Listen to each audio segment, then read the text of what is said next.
तो आज हम लोग नया चैप्टर स्टार्ट करेंगे, सिमिलर मैट्रिसेज या सिमिलरिटी ऑफ मैट्रिसेज। काफी इंपॉर्टेंट चैप्टर है। इस सेंस में भी इंपॉर्टेंट है कि यहाँ से डायगोनलाइजेशन आपके लिए इजी पड़ेगा।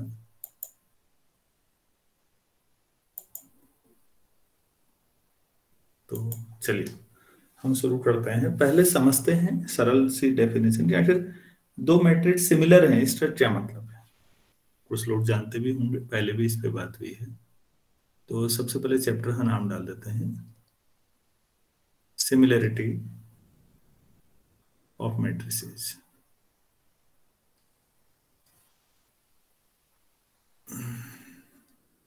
काफी अच्छा चैप्टर है मेरी नजर में। मेरे पास कोई दो स्क्वायर मैट्रिक्स हैं, ए और बी। सपोज मेरे पास ये ए है, ये बी है।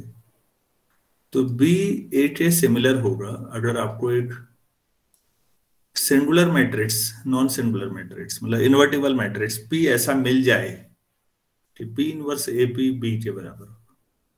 उल्टा भी बोल सकते हैं, मतलब बी इक्वल टू ही ए लिखना जरूरी नहीं है और ऐसा लिखना ही जरूरी नहीं है, आप इसको ऐसे भी लिख सकते हैं। बेसिकली पी और पी इनवर्स एक दूसरे के इनवर्स हैं, वो आप समझ ही रहे होंगे, तो कोई फर्क नहीं पड़ता। आप ऐसे भी लिख सकते हैं, A equal to P inverse B P हो या पी बी पी इनवर्स हो। इन सब चीजों से कोई खास फर्क नहीं पड़ता है, ये सब एक ही बात है।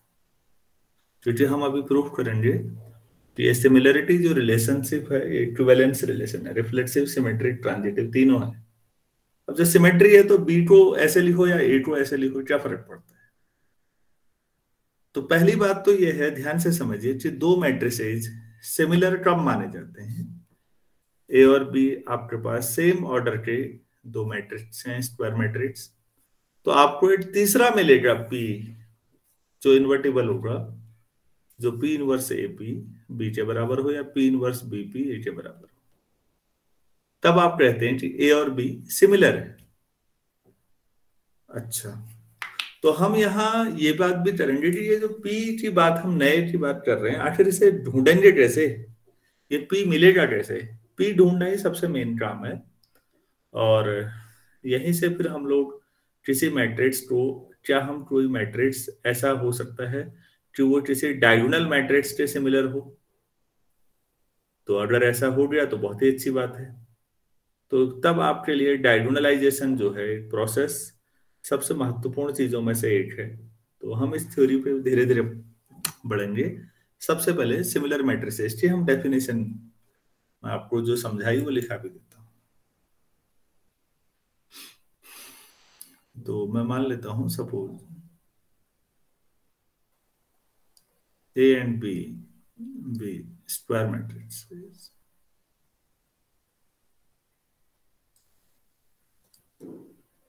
Of order n by n। तो दो सेम ऑर्डर के स्क्वायर मैट्रिक्स है। ठीक, आप सभी से रिक्वेस्ट है कि क्लास टाइम पर ज्वाइन किया करें।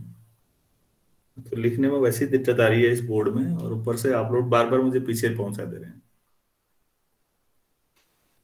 ठीक है, दो मैट्रिक्स हैं, then A and B are called similar matrices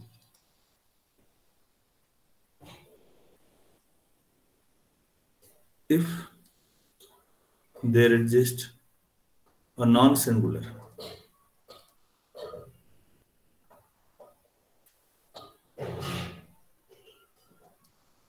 matrix P such that B equal to P inverse AP। अगर आप ऐसा लिखते हैं तो आप कहेंगे कि ये दोनों सिमिलर है। ठीक होगी। तो सिमिलर की डेफिनेशन तो समझ में आ गई होगी, कि इसमें किसी को कोई डाउट है तो बोलिएगा। सर ए और बी का स्क्वायर होना जरूरी है? हाँ जी,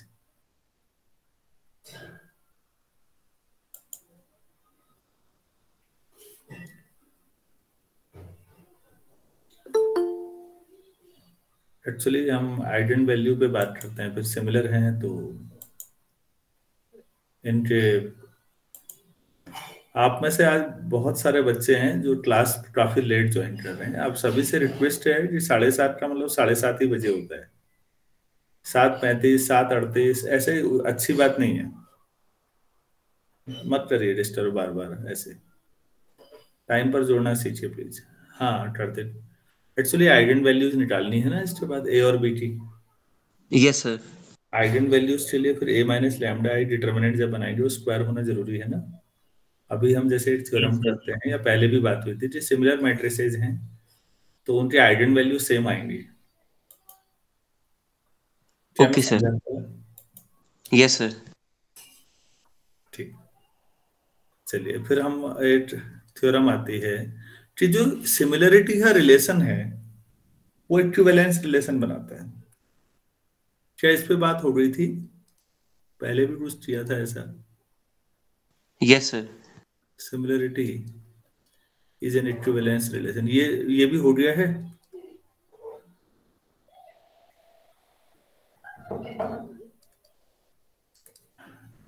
सिमिलरिटी इक्विवेलेंस रिलेशन है, क्या ये हुआ है? मैं ये पूछ रहा हूँ। आप हाँ कह रहे हैं, प्रूफ किया मैंने? ये नहीं हुआ है सर सर। आपने बताया तो था पहले, पर प्रूव नहीं किया था सर। अच्छा अच्छा, ठीक है। वो बहुत छोटी सी चीज है बच्चों, देखिएगा प्रूफ में ऐसा कुछ है नहीं। अगर आप इक्विवेलेंस रिलेशन की बात कर रहे हैं बच्चों, तो सबसे पहले रिफ्लेक्सिव की बात है। तो किसी भी मैट्रिक्स को आप आई इनवर्स ए आई लिख सकते हैं या नहीं? Yes sir. तो अगर ऐसा लिख सकते हैं तो ए सिमिलर टू ए, शॉर्ट में ऐसा कह सकते हैं या लैंग्वेज में ले लीजिए। तो इसका मतलब कोई भी स्क्वायर मैट्रिक्स अपने सिमिलर होता है। हर मैट्रिक्स खुद के सिमिलर हमेशा होगा। क्यों? क्योंकि आपको ये यूनिट मैट्रिक्स मिल जाएगा। हर मैट्रिक्स से मेरा मतलब है स्क्वायर फॉर्म में आया। हाँ। Yes sir. हर स्क्वायर मैट्रिक्स खुद के सिमिलर हमेशा होगा। तो ऑब्वियस है कि सिमिलरिटी रिफ्लेक्सिव रिलेशन है, खुद के साथ भी रिलेशनशिप है। अच्छा, दूसरा symmetric.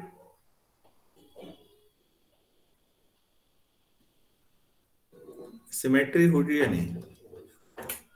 Suppose B is symmetric, B is similar to A. अगर बी ए के सिमिलर है तो इसका मतलब बी जो है ऐसे मिल जाएगा, पी इनवर्स ए। आपको मिलेगा ऐसा, पी मिलेगा इन्वर्टिबल मैट्रिक्स कि आप ऐसे लिख सकते हैं। अब आपको ए अकेले लाना है तो ऑब्वियस है क्या करना चाहिए, आपको समझ में आ रहा होगा। लेफ्ट साइड पी से मल्टीप्लाई कर दो, राइट साइड पी इनवर्स से। तो लेफ्ट साइड पी से और राइट साइड पी इनवर्स से। तो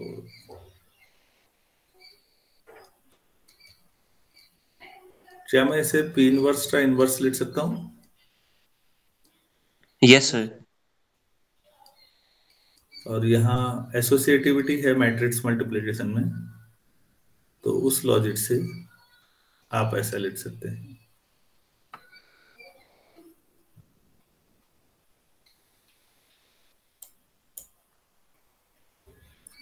तो ऐसा करते हैं कि पी इनवर्स को कुछ मान लीजिए, क्यू मान लीजिए, तो आपको क्या मिलेगा लेफ्ट साइड देखिए तो Q inverse B Q equal to right side है। तो ए अगर ऐसा हो रहा है कि आपको एक क्यू मिल रहा है जो इन्वर्टिबल है, कि such that Q inverse B Q equal to A, तो आप क्या कह देंगे यहाँ से?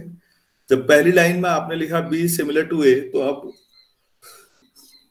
ए सिमिलर टू बी। हाँ, कोई दिक्कत नहीं, बिल्कुल। This implies A similar to B. तो similarity similar to B, similarity symmetric relation है। सिमिलर है तो फिर दोनों एक दूसरे के सिमिलर है। और तीसरा क्या होना चाहिए?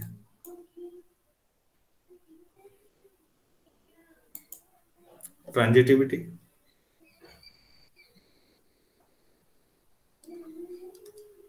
Transitivity, let A be similar to B and B is similar to C। तो अब A को कैसे लिखेंगे?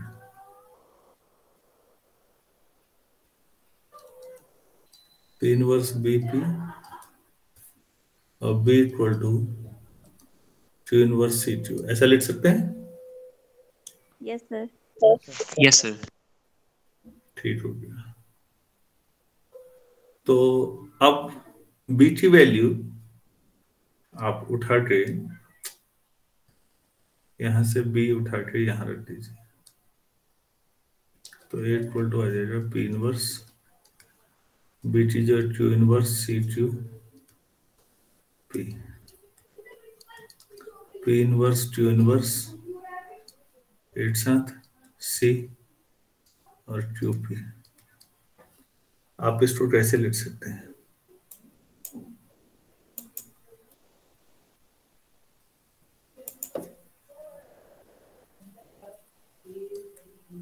क्या आप इसे QP इनवर्स लिख सकते हैं? यस C QP को आप चाहें तो D लिख दीजिए, तो D inverse C D, where D equal to Q into P। अगर Q और P इन्वर्टिबल है, मतलब नॉन सिंगुलर है, तो उन दोनों का प्रोडक्ट भी नॉन सिंगुलर, मतलब D भी नॉन सिंगुलर होगा ना? Yes sir. Yes sir. तो अब यहां से हम क्या लिख सकते हैं जो आपने अभी लिखा? A सिमिलर टू C, तो ट्रांजिटिविटी भी है। तो A B से सिमिलर है, B C से, तो A डायरेक्टली C से सिमिलर होगा ट्रांजिटिव वे में।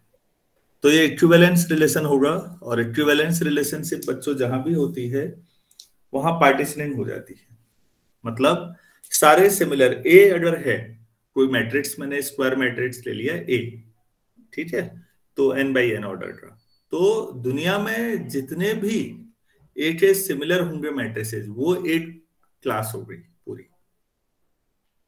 फिर उस क्लास में जो नहीं है उससे अलावा कोई दूसरा उठाइए, उससे सिमिलर जितना होगा वो दूसरी क्लास होगी। और आप इक्विवेलेंस क्लासेस जानते हैं डिसजॉइंट होती हैं, तो डिसजॉइंट इक्विवेलेंस क्लासेस में पार्टीशनिंग हो जाएगी। सिमिलरिटी हो चाहे आजकल नंबर थ्योरी में आप लोग कॉन्ग्रुएंस पढ़ रहे हो, सब इक्विवेलेंस रिलेशन है, तो पार्टीशन करते हैं सब। चलिए फिर आगे बढ़ते हैं। सिमिलर मैट्रिक्स अगर हैं तो उनके डिटर्मिनेंट भी सेम आते हैं, ये हम कर चुके हैं, मैं बस रिकॉल करने के लिए लिख देता हूं ताकि अगर कोई स्टूडेंट केवल इसी लेक्चर को देखे तो भी उसको आ जाए। तो similar matrices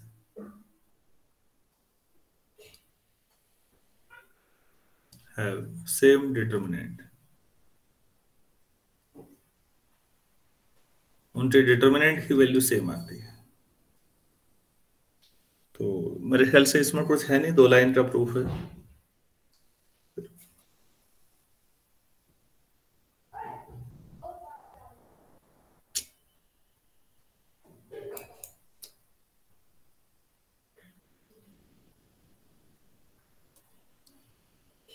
Let A and B be similar matrices,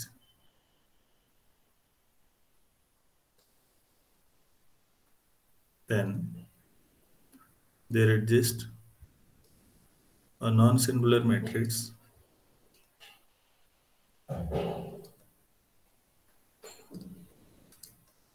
P such that B equal to P inverse AP, उल्टा भी लिख सकते थे, कोई बात नहीं। तो डिटर्मिनेंट ऑफ B अगर आपको चाहिए तो determinant of P inverse AP, तो अलग कर लीजिए, determinant of P inverse, determinant of A,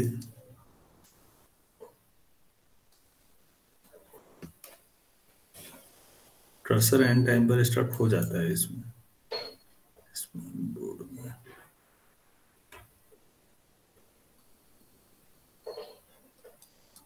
और डिटर्मिनेंट ऑफ पी हमने क्या पढ़ा था? Determinant of P inverse 1 determinant of A था या नहीं?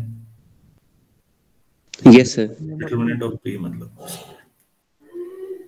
Determinant of A into determinant of P, क्योंकि इन्वर्टिबल है तो डिटर्मिनेंट नॉन जीरो होगा तो कैंसिल हो जाएगा, तो डिटर्मिनेंट ए और द डिटर्मिनेंट बी सेम है, कोई डाउट नहीं है।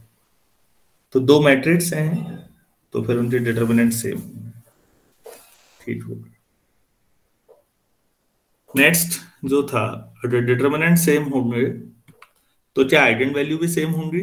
नेक्स्ट इस पे करते हैं। और क्या आइगन वेक्टर भी सेम होंगे सिमिलर मैट्रिसेस में? इस पे बात करते हैं। अगर दो मैट्रिसेस सिमिलर हैं तो बच्चों ध्यान रखिएगा आइगन वैल्यू सेम होंगी, आइगन वेक्टर डिफरेंट आएंगे। सिमिलर का ये मतलब भी नहीं है कि सब कुछ ही सेम हो जाएगा, फिर इक्वल नहीं हो जाएंगे वो। Yes sir. Yes sir. हाँ, सिमिलर होने के बावजूद भी ध्यान रखिएगा कुछ तो अलग अंतर होना चाहिए। अगर सब कुछ ही सेम ही हो रहा है तो सिमिलर क्यों बोल रहे हैं आप? ज्यादा अच्छा वर्ड बोलिए इक्वल। तो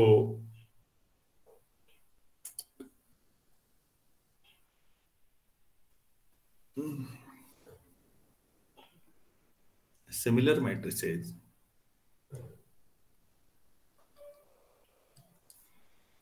हैव सेम आइगन वैल्यूज, तो उनकी अगर कोई पूछे, आप मैंने आइगन वैल्यू सेम बोल दे, तो उनकी कैरेक्टरिस्टिक पॉलिनोमियल भी सेम होंगी या नहीं? Yes sir. Yes sir, same होंगे। हाँ, तो वो ना लिखूं, फिर सीधे आइगन पे आ जाऊं। Yes sir. Yes sir. Same eigen values, ठीक है। इसी में दूसरी थ्योरम बनाने के बजाय इसी में आइगन वेक्टर्स के बारे में भी दूसरी लाइन लिख देते हैं, इसी में प्रूफ कर लेंगे नीचे। इफ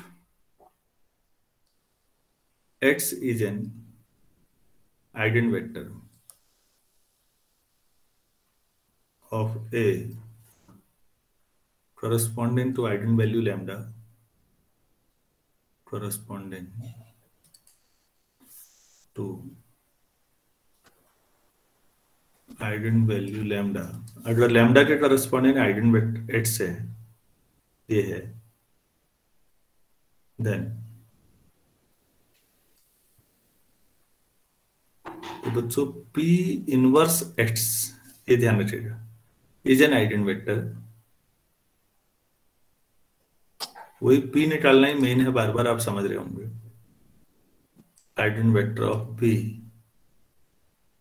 corresponding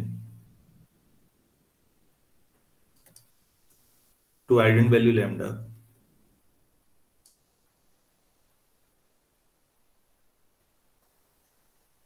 where b क्या है ये भी तो बताना पड़ेगा। p इनवर्स है। बच्चों ये one of the most important result है। आपको मैं फिर कह रहा हूँ TIFR का 2000, मुझे ये याद हो गया है सवाल, क्योंकि एक ने पूछा था और मैंने सीधे ऐसे ही बोला और मैंने कहा हाँ eigen value eigen vector same होंगे दोनों। तो बच्चे ने ऑब्जेक्शन किया, मैंने जब करना शुरू किया तब मेरी समझ में आया कि मैंने गलत बोल दिया था। आइगन वैल्यू सेम होंगी, आइगन वेक्टर डिफरेंट होंगे, ठीक हो गया। सिमिलर मैट्रिसेस में डिफरेंट तो होंगे आइगन वेक्टर, लेकिन क्या डिफरेंस है वो भी तो बताना चाहिए। तो अगर ए है और ए का आइगन वेक्टर एक्स है तो बी का आइगन वेक्टर क्या आएगा वहां पर? P inverse x. P inverse x. तो अब असली काम हमेशा रह जाता है कि पी इनवर्स पी निकालो भाई। हम ये पी थ्योरी में तो बोल रहे हैं, क्वेश्चन में भी तो हमें बताना चाहिए कि पी निकालेंगे कैसे। तो बच्चों असली काम आइगन वेक्टर निकालना ही है। आइगन वेक्टर जब आप निकालते हैं ना तो उससे आपके कॉलम वेक्टर बनने लगते हैं पीछे, वो बाद में काम करेंगे। तो इसको दो स्टेप में तोड़ दे रहा हूं मैं। पहला स्टेप में आइगन वैल्यू सेम है वो वाला करते हैं।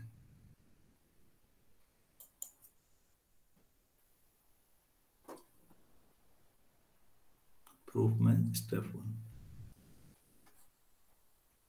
let B equal to P inverse AP, that is A and B are similar. ठीक है, तो B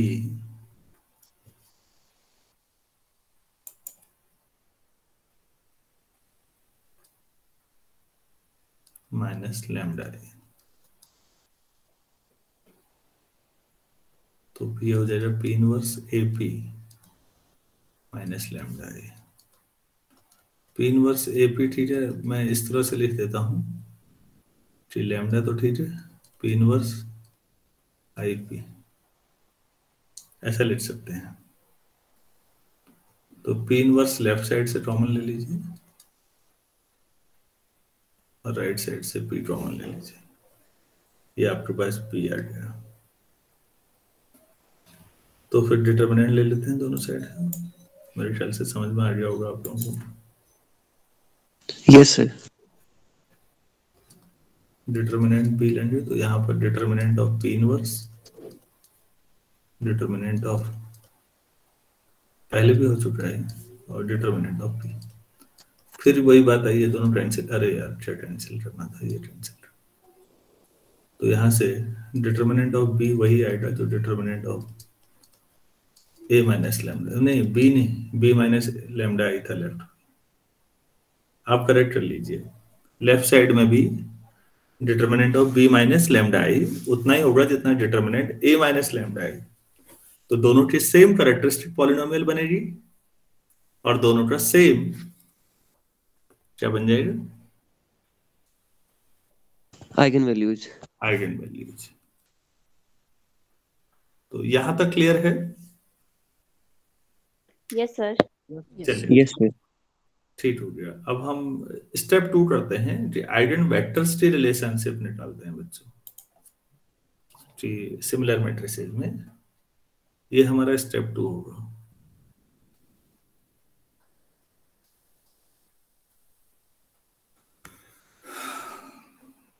तो हम A जो है उसका लैम्डा के करस्पॉन्डिंग आइगन वेक्टर X मान लेते हैं पहले। Suppose X is an eigenvector of A corresponding to eigenvalue lambda। इसका मतलब हुआ कि AX equal to lambda X है हमारे पास, ठीक हो गया। नाउ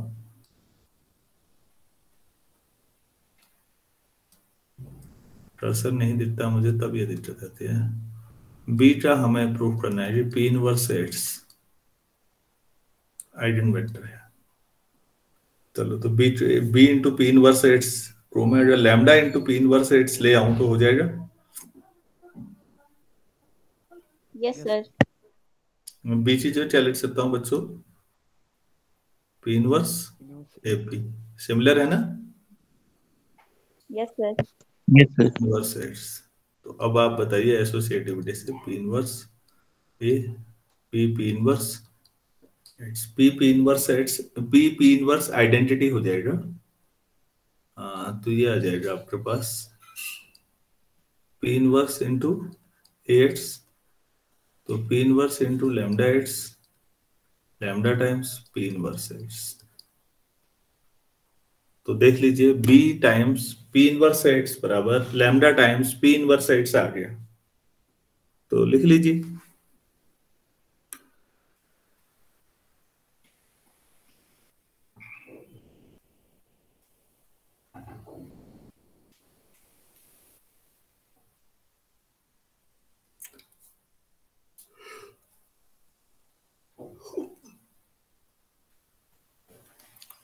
तो हो गया प्रूफ मेरे ख्याल से।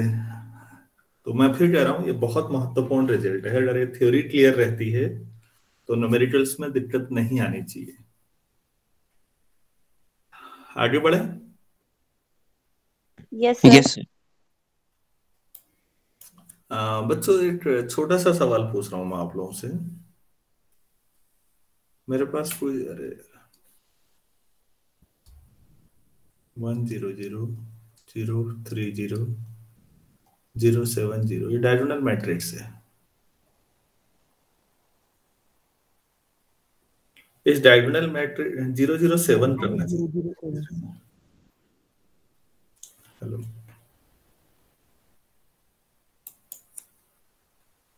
तो यहाँ पर 0 करना चाहिए था,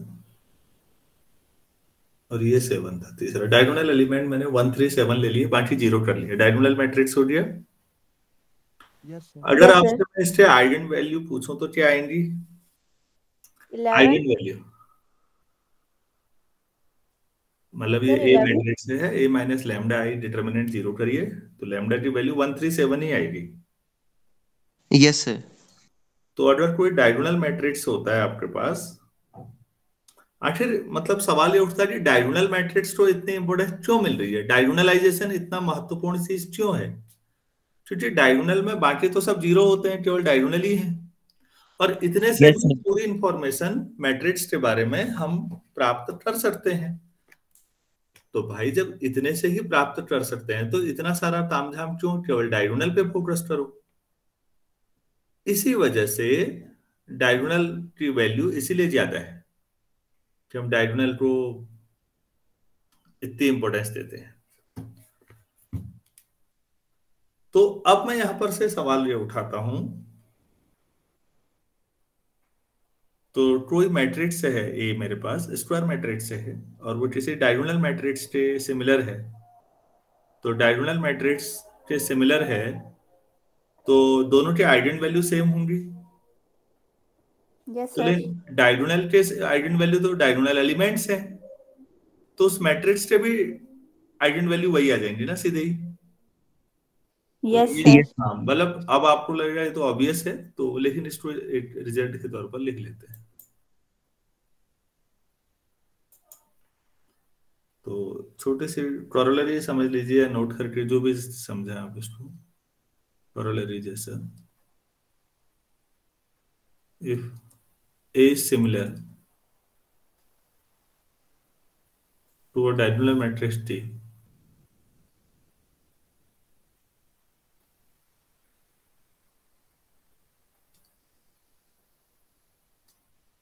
डी the diagonal elements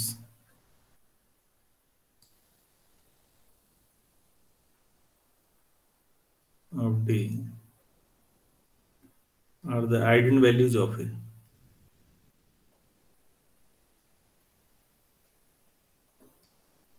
तो A के आइगन वैल्यू के लिए ज्यादा मेहनत मत करिए, फिर इतने तामझाम की जरूरत नहीं है A के आइगन वैल्यूज के लिए भी।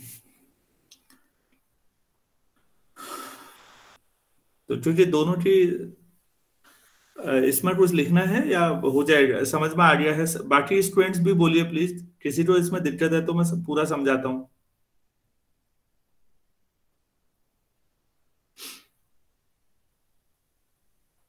आगे सर। अच्छा, तो क्योंकि डायगोनल एलिमेंट्स जो हैं डायगोनल मैट्रिक्स में वो आइगन वैल्यू बता रहे हैं ना, तो एक ही आइगन वैल्यू भी वही हो जाएंगे सीधे सीधे, कुछ करना ही नहीं। तो इस आधार पर अब हम डिफाइन कर सकते हैं कि कोई मैट्रिक्स डायगोनलाइजेबल है, इसका क्या मतलब है।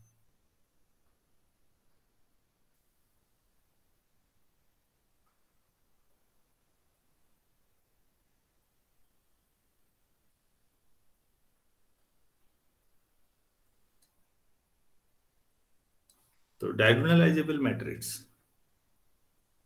तो ये है a matrix is said to be, कब कहेंगे, सेड टू बी डायगोनलाइजेबल अगर कोई मैट्रिक्स किसी डायगोनल मैट्रिक्स के सिमिलर हो। बच्चों ध्यान से सुनिए, अगर कोई स्क्वायर मैट्रिक्स है और वो किसी डायगोनल मैट्रिक्स के सिमिलर है तो इसका मतलब वो क्या हो गया, diagonalizable. If it is similar to a diagonal matrix.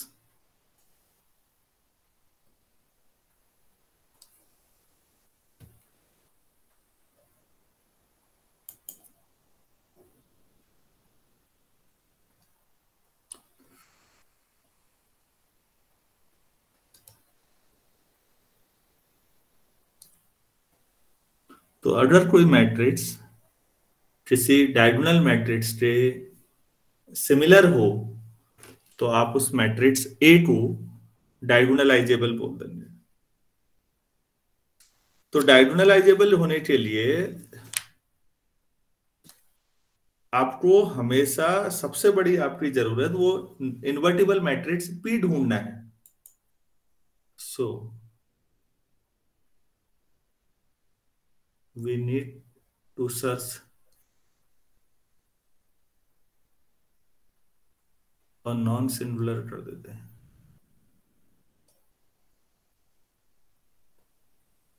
Matrix P such that P inverse A P क्या हो जाए, डी के बराबर हो जाए। D for diagonal matrix.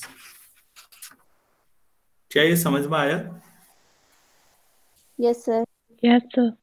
अच्छा, तो अब इस पर कई सारी थ्योरम्स, कई सारे मेथड मिलेंगे कि आखिर डायगोनलाइजेबल कब होगा। क्या हम हर स्क्वायर मैट्रिक्स को डायगोनलाइजेबल बना सकते हैं? क्या दुनिया का हर स्क्वायर मैट्रिक्स किसी डायगोनल मैट्रिक्स के सिमिलर होता है? अगर हर एक होता है तो बच्चों ये मान के चलिए कि ये खास महत्वपूर्ण चीज नहीं। जो रिजल्ट सब पे लागू होता है वो कोई बहुत महत्वपूर्ण नॉर्मली हम नहीं मानते। हमारे लिए मैथ्स में उल्टा ट्रिवियल हो जाता है। तो फिर अब महत्वपूर्ण बात यह है कि आखिर हमें कैसे पता लगेगा कि ये स्क्वायर मैट्रिक्स डायगोनलाइजेबल है या ये नहीं है। तो उसमें कुछ रिजल्ट्स हैं, उसी सीरीज में पहला रिजल्ट हम लोग शुरू करते हैं। देखिए, मेरा हमेशा तरीका थोड़ा थ्योरेटिकल ज्यादा होता है, तो जरूरी नहीं है कि जो मैं पहला तरीका बताऊं उसी से आपके क्वेश्चन ज्यादा तेजी से हो। क्वेश्चन करना एक अलग चीज है, वो भी हो जाएगा, आप परेशान मत होइए, वो भी हो जाएगा, मैं फिर कह रहा हूं।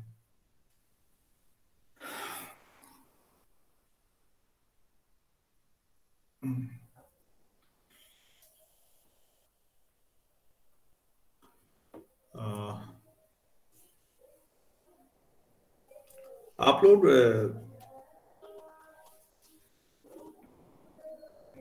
10 बजे से भी पढ़ सकते हैं दोबारा लीनियर आज? Yes sir. Yes sir. किसी को दिक्कत है? No sir.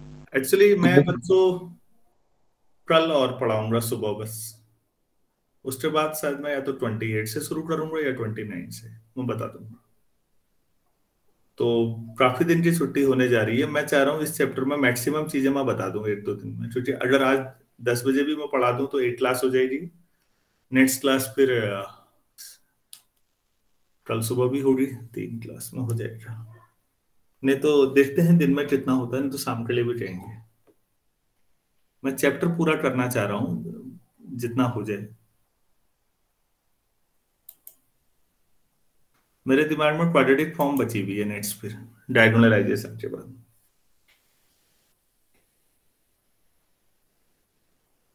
तो चलिए पहली थ्योरम करते हैं पहले। तो ठीक है, हम 10 बजे भी पढ़ते हैं। 10 से 11:15 11:30 तक पढ़ सकते हैं हम लोग। फिर देखते हैं, उसके बाद ही मैं बताऊंगा कि और पढ़ सकते हैं तो दिन में फिर करेंगे दोबारा।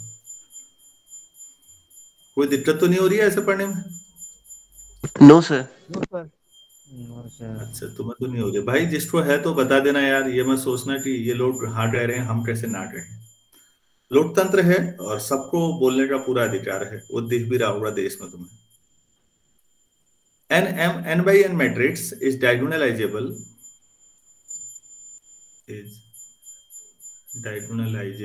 जरूरी नहीं है कि हमेशा आपको क्वेश्चन ही पूछा जाए, न्यूमेरिकल सॉल्व करके डायगोनलाइजेबल पूछा जाए। हो सकता है आपसे कंसेप्चुअल क्लैरिटी के लिए एक स्टेटमेंट बोल दिया, तो स्टेटमेंट भी तो आना चाहिए डायगोनलाइजेबल इफ एंड ओनली। अगर ये देखिए कितनी शानदार थ्योरम है।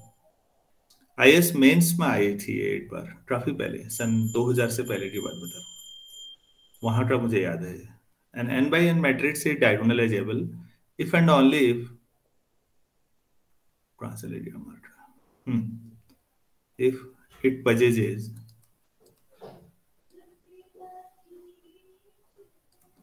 n linearly independent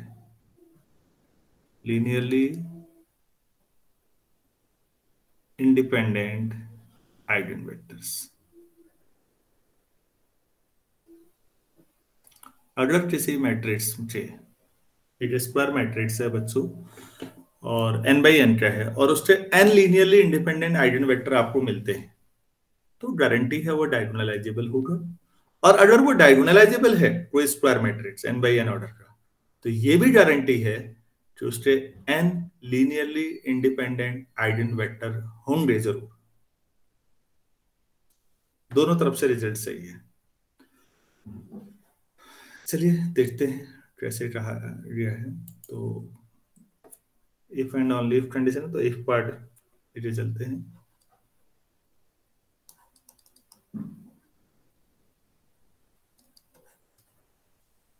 if part मैं डायगोनलाइजेबल लेके चल रहा हूं बच्चों पहले, और ये प्रूव करूंगा कि इसके n लीनियरली, लेट सॉरी ए मैंने ले लिया ऐसा n बाई n ऑर्डर का,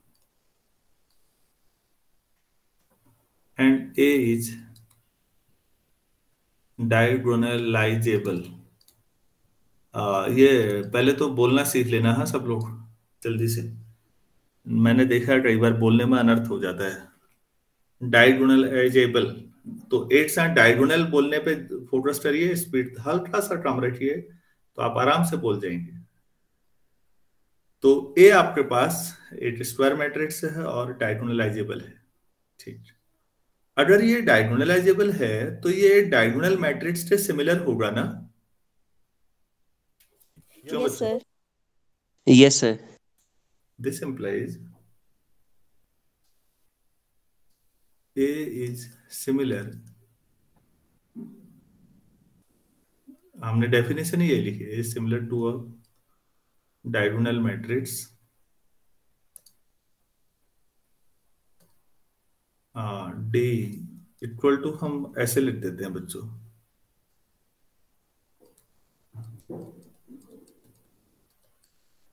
अब diagonal matrix n by n का स्क्वायर मैट्रिक्स ही है, लेकिन डायगोनल के अलावा बाकी सब जीरो हैं, तो उतना बड़ा तामझाम क्यों लिखना है? केवल डायगोनल लिखो, जगह भी बचेगी। तो जगह बचाओ अभियान के तहत हमने डायगोनल को ऐसे लिख दिया है, मतलब ये डायगोनल एलिमेंट है, बाकी तो जीरो ही है, तो उन्हें क्या लिखना है? तो क्या आप समझ पाए ना ये सिंबल डायगोनल का? Yes, sir. Yes, sir. Yes, sir. Yes, sir. अच्छा, अगर ए ऐसा कोई मैट्रिक्स है बच्चों, जो स्क्वायर मैट्रिक्स जो इस डायगोनल मैट्रिक्स से सिमिलर है, तो गारंटी है कि आपको एक पी मिलेगा invertible such that P inverse AP बराबर डी होना चाहिए। भाई आप कह रहे ना कि ए सिमिलर है, ए सिमिलर है तो there exist an invertible matrix P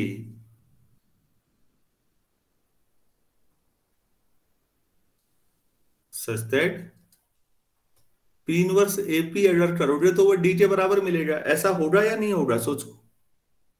Yes, sir. ठीक, तो बच्चों दोनों साइड पी से मल्टीप्लाई कर देता हूं मैं, तो P times P inverse AP equal to P times T, left side में पी पी इनवर्स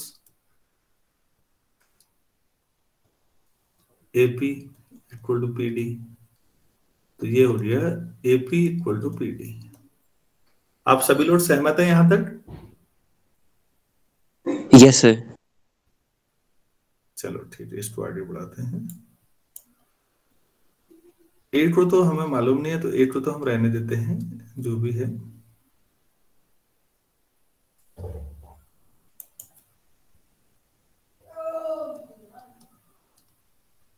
पी हमारे पास कैसा होगा? P हमारे पास ऐसा मान लें कि वो x1 x2 ऐसा ही कुछ आएगा P। अरे भाई n बाई n मैट्रिक्स हो गया। x1 एक वेक्टर है, पूरा कॉलम उठा लिया उसने, x2 दूसरा कॉलम है, xn, तो ये हो गया इक्वल टू P। इधर भी राइट साइड में लिखने का मतलब इधर से,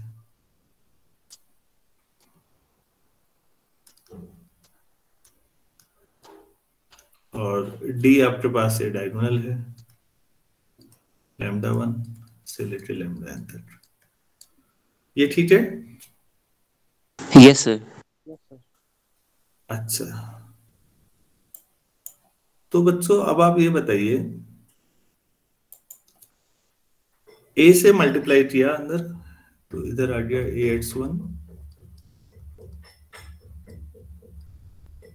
AX2 AXn, ठीक हो गया। राइट साइड मल्टीप्लाई होगा या नहीं होगा?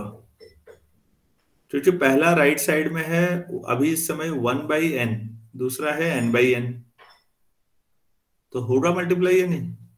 हो जाएगा सर। तो क्या मिलेगा सोचो तो। λ1 x1 λ2 x2 λ1 x1 λ2 x2 λn xn, ऐसा होगा या नहीं? Yes sir. तो सभी लोगों को ये समझ में आया? किसी को नहीं आया तो प्लीज बोलिए, नहीं आया कह दो, कोई दिक्कत नहीं। अच्छा, किसी को ऐसा कोई दुख है ही नहीं, ठीक है फिर। तो फिर आप इक्वेट करिए, तो आपको इक्वेट करके क्या मिलेगा? AX1 equal to λ1 x1, AX2 equal to λ2 x2, AXn equal to λn xn।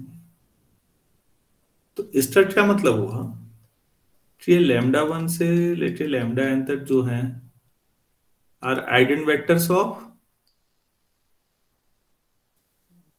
किसके आइगन वेक्टर हैं? एक है। ये eigen value sir sir λ1 eigen value x1 eigen अरे vector. Eigen values sorry, eigen values of and corresponding x1 to xn। Corresponding eigen vectors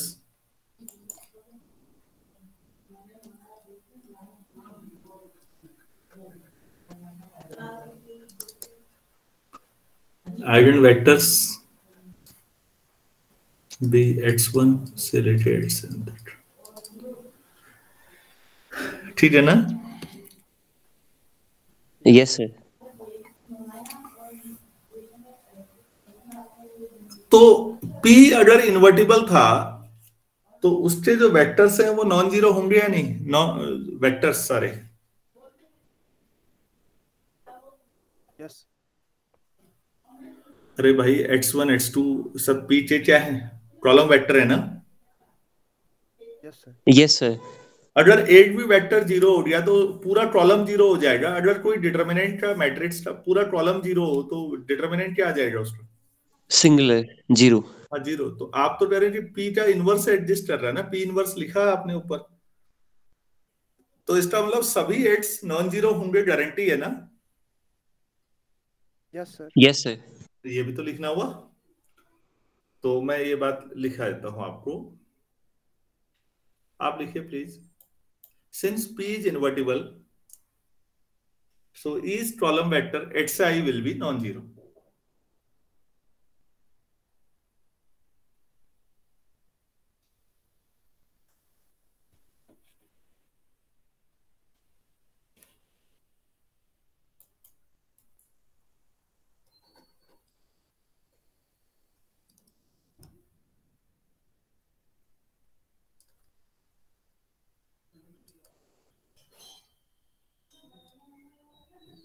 This column vector xi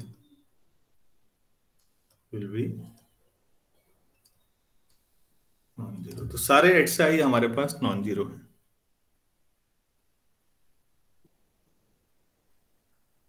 तो और अगर ये इन्वर्टिबल मैट्रिक्स है तो सारे कॉलम वेक्टर नॉन जीरो तो हैं ही, सारे लीनियरली इंडिपेंडेंट भी होंगे या नहीं? Yes sir. ऐसा पढ़ाया था। Yes sir. इन्वर्टिबल मैट्रिक्स है ना, non singular, so x1 x2 xn are linearly independent. यही प्रूफ भी करना था। तो बच्चों ध्यान से देखिएगा, मैंने लास्ट में 1-2 लाइनें नहीं लिखी हैं, आपसे लिखवाने होगा कि अगर कभी कोई स्क्वायर मैट्रिक्स डायगोनलाइजेबल है तो फिर उसका जो ऑर्डर है n बाई n, तो फिर n आपको लीनियरली इंडिपेंडेंट आइगन वेक्टर मिलेंगे। कैसे मिलेंगे? देखो भाई, अगर वो डायगोनलाइजेबल है तो वो डायगोनल मैट्रिक्स के इक्विवेलेंट है, मतलब सिमिलर है। तो फिर आपको इन्वर्टिबल P मिलेगा ऐसा, जो P इनवर्स AP D मिलेगा। P कैसा होगा वो मैंने लिखने की कोशिश की है कॉलम वेक्टर्स के फॉर्म में, बाकी बहुत ट्रिवियल है। बच्चों सब लोगों को समझ में आ गया ये? Yes sir. Yes sir. चलिए ठीक है, अब ओनली पार्ट करते हैं, कन्वर्स पार्ट हम लोग।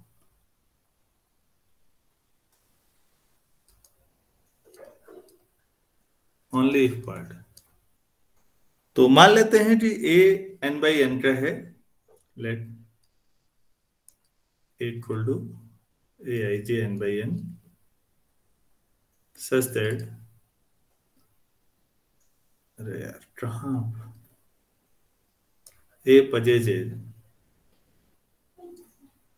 n लीनियरली इंडिपेंडेंट क्या, लीनियरली इंडिपेंडेंट आइगन वेक्टर्स। ये ठीक है? Yes sir. Linearly independent eigen vectors, उनके नाम भी लिख देते हैं यार, लिख लीजिए आगे को। आइगन वेक्टर के बाद फुल स्टॉप मत लगाइए। Linearly independent eigen vector x1 x2 xn, वो भी लिख लो इसी में। आप लिखिए प्लीज, मैं कई बार नहीं लिख रहा हूँ, ये कर्सर इधर उधर भाग रहा है बहुत ज्यादा। linearly independent eigenvectors x1 x2 up to xn corresponding to eigenvalues क्या लिखेंगे? Sir lambda 1 lambda 2 up to lambda n। हाँ जी, रिस्पेक्टिवली।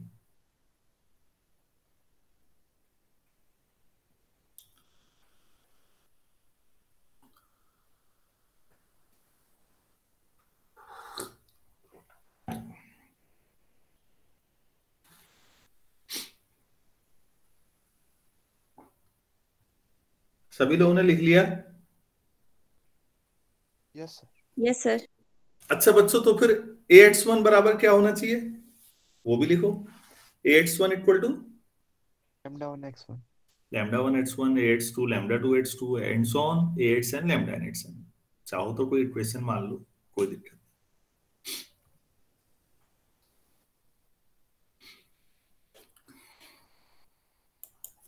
अच्छा ऐसा करो अब यार, लेट p इक्वल टू, फिर वही मान लीजिए x1 comma and so on xn, और d भी मानना पड़ेगा आपको डायगोनल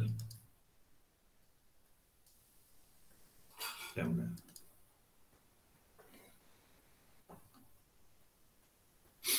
देन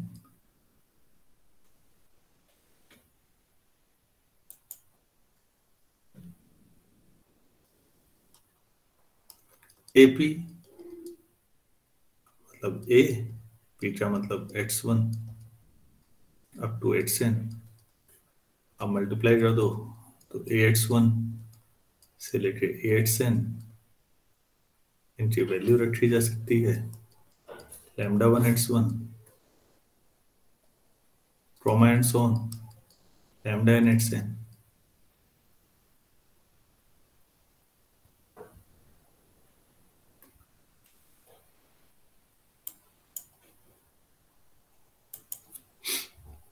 तो इसको लिखा जा सकता है फिर x1 से लेके xn तक इंटू वही उल्टा जो पिछला लैम्डा 1 से लेके lambda equal to PD, AP equal to PD आ गया।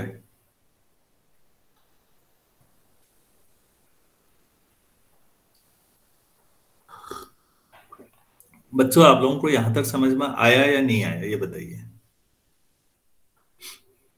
Yes sir. पक्का है ना? Yes, sir. अच्छा, यस सर। ओनली पार्ट में आपने लिखा है कि x1 से लेके xn तक जो है वो लीनियरली इंडिपेंडेंट है ना vector? Yes sir. Yes sir. अगर बच्चों वो लीनियरली इंडिपेंडेंट है तो p इन्वर्टिबल हुआ या नहीं? p के ही तो कॉलम वेक्टर है वो। Yes sir. Yes sir. तो लिखिए इसको, since x1 x2 up to xn are linearly independent vectors,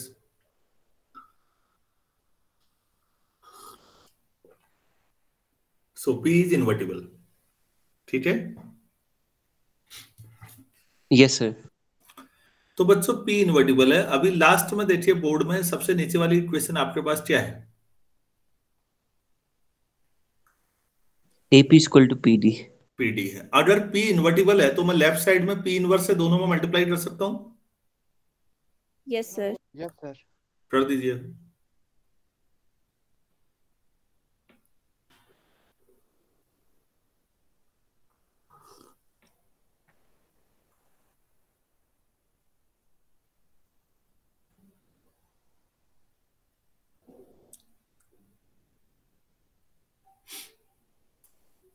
तो p इनवर्स AP d आ गया या नहीं?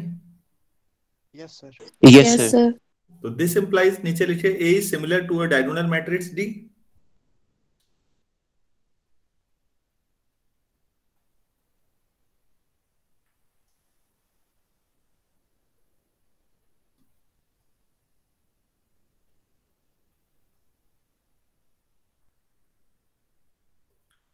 क्यों?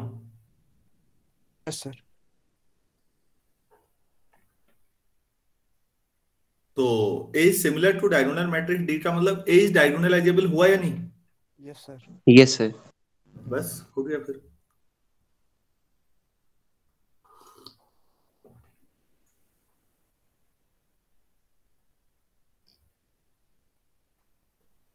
तो ध्यान से देखिए तो पूरा,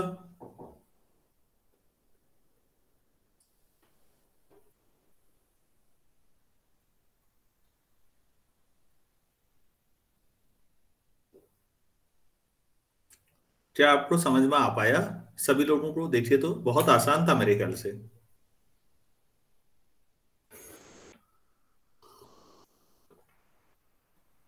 यस सर।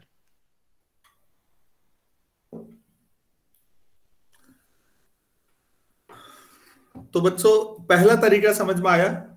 मतलब पहला तरीका डायगोनलाइजेबल बनाने का। Yes sir. यस और सर। भी तरीके हैं, लेकिन अभी ये नेक्स्ट क्लास का टाइम हो रहा है। हम लोग 10 बजे फिर मिलते हैं, ठीक है? तो 5 मिनट बाद नेक्स्ट क्लास करते हैं और 10 बजे फिर इससे आगे फिर बढ़ाएंगे इसको। Okay sir. चलिए, थैंक यू।